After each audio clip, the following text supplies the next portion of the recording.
Hello friends, good afternoon. So today I am here to discuss about how many types of meals we are serving in hotels or restaurants.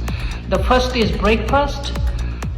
Normally the breakfast timing is 7 o'clock to 10 o'clock, and after that there is brunch. The timing is from 10 o'clock to 12 o'clock, and after that we are serving lunch. The timing is from 12 o'clock to 3 o'clock. Then after that we are serving high teas. The timing is 4 o'clock to 6 o'clock. Then we are serving dinner.